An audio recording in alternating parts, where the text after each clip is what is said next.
Putain, j'ai une sale gueule. En plus, j'ai le bout du nez tout froid. Bonjour à tous. Ouais, juste avant, j'étais en train de regarder un peu ma gueule, j'ai l'air pas mal fatigué quand même. Mais bon, je suis content de vous retrouver, et vous savez pourquoi? Ça fait 3 semaines que je sors une vidéo toutes les semaines. J'avais parlé de régularité, et je suis très heureux d'arriver à faire ça. Alors, ça ne veut pas du tout dire que la semaine prochaine, il y aura une vidéo. Non, j'en sais rien. Mais justement, cette régularité-là, j'essaye de l'instaurer. Donc j'espère bien sûr que la semaine prochaine, il y aura une vidéo. La semaine prochaine, il y aura une vidéo. Bah non, mais attendez, celle que je tourne là, c'est la vidéo de la semaine prochaine. Juste avant, j'ai sorti une vidéo sur la chaîne. Vous l'avez pas vue? Allez la voir, ça parle de Balto. Une histoire tragique, très tragique. Bref, je vais pas vous refaire l'histoire, allez voir la vidéo et vous saurez de quoi ça parle. Aujourd'hui, je suis très content de vous retrouver parce que... je sais pas pourquoi. Pourquoi je suis content de vous retrouver? Parce que je suis content de tourner déjà. Ça libère le chakra. Tous les chakras, hein. Non, qu'est-ce que je disais?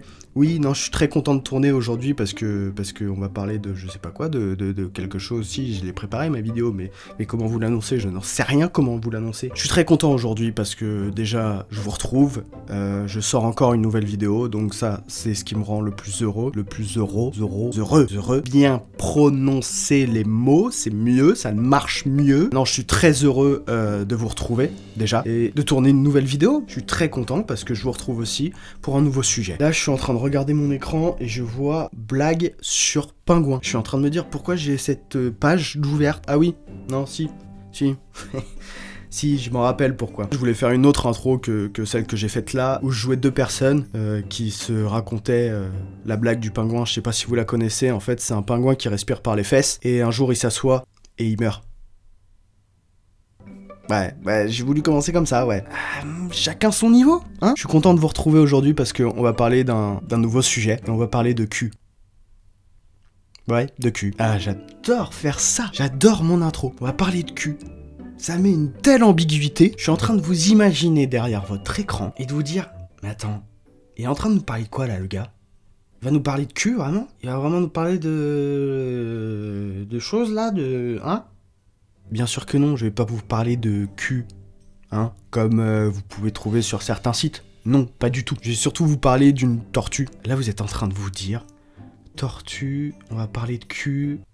Ouais, je l'ai pas. J'arrête le suspense. On va surtout parler d'une tortue qui respire par le cul. Nous, on respire par la bouche et elle respire par le cul. Elle respire par le cul, mais elles peuvent aussi respirer par la bouche, comme nous. Mais justement, on va passer tout de suite à l'explication de pourquoi elle respire par le cul. Comment elle respire par le cul. Donc c'est parti pour parler de cul.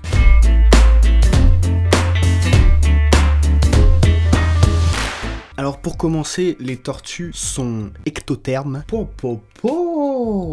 Du premier coup ce mot. Donc si vous ne savez pas, les tortues sont ectothermes, c'est-à-dire que leur sang est à une température variable. En fait, il est surtout lié à leur milieu naturel. Par exemple, s'ils vont se retrouver dans un environnement chaud, à 30 degrés, leur corps sera à 30 degrés. Au contraire, s'ils se retrouvent dans un environnement froid, à 2 degrés, leur corps sera à 2 degrés. C'est ce qu'on appelle surtout les animaux à sang froid. Alors je vous vois venir, vous derrière là, votre petit écran là, hein? Ouais. Nous les humains, on est à sang chaud. Donc non, n'essayez pas. Toi Bobby là, derrière ton écran, remonte ton pantalon. Oui, remonte-le. Tu n'as pas besoin d'essayer de respirer par le cul. Non. Tu es à sang chaud, tu ne peux pas. Si tu essayes, à tes risques et périls. Et pour tout expliquer, tu finiras un petit peu comme le pingouin, justement. Tu vas mourir d'étouffement aussi, quoi. Bon, maintenant, Bobby, tu arrêtes tes conneries, tu remontes ton pantalon. Et si tu veux bien, je vais reparler de mes tortues. D'accord? En hiver, les tortues passent en hibernation. Et généralement, elles vont se mettre dans l'eau, donc dans un étang. Et elles vont toutes se regrouper ensemble. Le froid va arriver. Il va recouvrir l'étang d'une couche de glace, et donc l'oxygène va se faire rare dans l'étang. Avec ce froid, le corps de la tortue reste relativement stable, leur métabolisme ralentit, et donc du coup ça nécessite moins d'énergie, et par la même occasion, moins d'oxygène. Donc le corps va tourner au ralenti. Vu qu'il y a une couche de glace qui recouvre l'étang, l'oxygène va se faire très rare, et donc du coup la tortue ne pourra plus utiliser ses poumons pour s'oxygéner. Et donc du coup, la tortue va aller chercher de l'oxygène dans l'eau. Alors si vous ne saviez pas, oui, il y a de l'oxygène dans l'eau. C'est pas parce que c'est de l'eau qu'il n'y a pas d'oxygène. Dans l'eau, il y a des particules d'oxygène. Et donc du coup, c'est là où la tortue va aller chercher cet oxygène-là, et tout simplement qui va lui permettre de respirer et de pouvoir survivre par la même occasion. Ça peut être pas mal de survivre quand même pendant l'hiver. C'est pas le cas de tout le monde. En tortue, je parle, hein, bien sûr. Et donc, du coup, quand les tortues hibernent, et bah, tout simplement, en fait, elles vont faire rentrer de l'oxygène par leur corps. Surtout, en fait, par les endroits les plus vascularisés. Vascularisés, c'est pas mal comme mot. Hein. Surtout par les endroits les plus vascularisés. Et vous en doutez bien, hein, dans tous les corps des espèces animales, l'endroit le plus vascularisé, et bah, c'est notre rondelle. Je sais pas si c'est clair comme ça. En bref, c'est notre anus. C'est l'endroit où il y a plus de veines et où le sang afflue le plus. Donc du coup, elles vont respirer par leur popotin, par leur cul, par leur anus, par leur trou de balle. Je m'en fous, je suis pas monétisé. Donc je peux dire ce que je veux, c'est ça la liberté. Ouais, et c'est ça la pauvreté. Dommage. Et donc du coup, l'oxygène est absorbé par les vaisseaux sanguins, et les tortues aquatiques peuvent tout simplement combler leur manque d'oxygène en respirant par leur trou du cul. Bon, malheureusement, elles peuvent pas respirer toute leur vie par leur cul, malheureusement. C'est bien dommage. En même temps, c'est bien dommage, mais avoir une mauvaise haleine tous les matins... Bah oui, elle respire par le cul, mais elle chie pas par la bouche non plus, hein. Pas exagéré quand même, hein. Oh, les tuyaux, ils s'inversent pas hein, dans le corps, hein, par contre. Hein. Non. Par contre, il peut arriver que certains hivers, il fasse très froid, et donc du coup, la glace reste très longtemps. Et c'est là où ça peut devenir dangereux pour la tortue. Le fait qu'elle respire par leur anus n'est pas indéfini. Et donc du coup, elles doivent passer dans un mode qui est le mode anaérobique. On va boire un verre d'eau. Enfin, pas un verre d'eau entier, hein. Oh, le con. J'en reviens à mes tortues. Donc les tortues vont passer dans un mode anaérobique, c'est-à-dire sans oxygène. Là, elles peuvent plus respirer par la bouche, par les poumons, elles ne peuvent plus respirer par le cul. Comment elles font? Le problème, c'est qu'elles ne peuvent pas rester trop longtemps dans ce mode-là, parce qu'en soi, elles sont en apnée, et le problème, c'est qu'il y a une réaction chimique dans leur corps, et qui fait que leur corps, en fait, se remplit d'acide. Et là, elles peuvent en mourir. C'est bien joli de respirer par l'anus, mais si tu crèves à la fin, c'est un peu con quand même, hein. Dès que les températures remontent et la couche de glace se brise, ou fond, elles vont automatiquement remonter à la surface pour pouvoir engendrer de l'oxygène. Alors généralement, elles se mettent au soleil pour réchauffer leur corps et leur redonner de l'oxygène facilement. Alors le problème, c'est que quand elles remontent, un corps sans oxygène ou avec très peu d'oxygène pendant 3 voire 4 mois, c'est un corps qui est hyper courbaturé. Imaginez-vous, vous ne faites pas de sport et vous courez pendant une journée, on va dire. Bon, allez, je suis sympa, une journée, et vous ne buvez pas d'eau.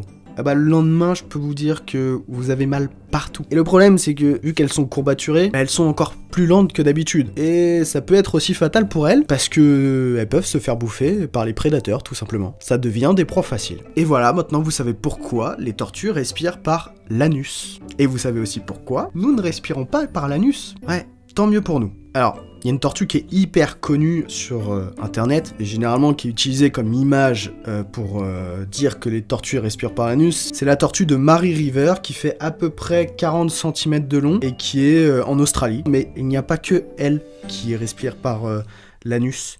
Il y a d'autres tortues, comme les tortues serpentines et les tortues peintes. Généralement, ce sont les tortues qui restent le plus longtemps dans ce mode anaérobique. Mais ce qui est assez drôle pour la tortue Mary River, c'est avant tout parce qu'elle respire par le cul, mais elle a une autre particularité, c'est qu'elle a un style punk. Oui, un style punk, vous avez très bien entendu. Comment elle arrive à avoir cette coupe un peu punk? En fait, c'est elle prend de la mousse, elle se la fout un peu partout, et à un moment donné, la mousse se transforme en algues, enfin voilà, et puis ça lui fait des petites coupes. Si aujourd'hui elle veut un carré de plongeant, bah elle le fait. Si demain elle veut une crête, bah elle la fait aussi. Elle fait un peu ce qu'elle veut avec ses coupes de cheveux. Ce qui est aussi intéressant, c'est qu'il n'y a pas que les tortues qui respirent par leur rondelle, par leur cul, par leur anus, par leur trou de balle. En premier, il y a la tortue. En deuxième, il y a la larve de libellule qui s'appelle les odonates.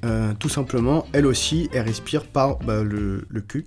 Tout simplement. D'ailleurs, il y a Mary Will qui a sorti une vidéo sur le sujet en collaboration avec Pierre Kerner, alias Topo. Elle explique très bien ça justement. Donc après ma vidéo, hop, on se dirige vers la vidéo de Mary Will. Et le troisième qui respire par le cul, c'est le concombre de mer. J'en ai déjà croisé dans ma vie, ça donne pas envie quoi les concombres de mer. Hein. Donc en premier la tortue, en deuxième les odonates, et en troisième le concombre de mer. Donc ces trois-là, ils aiment bien respirer par le cul.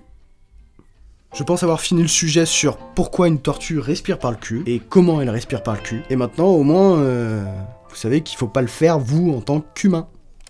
Ça ne marchera pas. Bye. pas du tout. Bon, si vous avez aimé la vidéo, n'oubliez pas de la partager, de mettre un pouce bleu, moi ça m'aide, et de surtout vous abonner. Au moins ça me montre votre intérêt pour la chaîne, et ça m'encourage du coup à continuer, donc n'hésitez pas à le faire. Bien sûr, je vous mettrai quelques liens dans la description de la vidéo pour vous informer sur le sujet. Et en plus de ça, c'est recommandé par Carrefour. Je sais pas, j'avais rien d'autre. C'est bien Carrefour, non? D'ici là, n'oubliez pas que la curiosité est un charmant défaut. Ciao!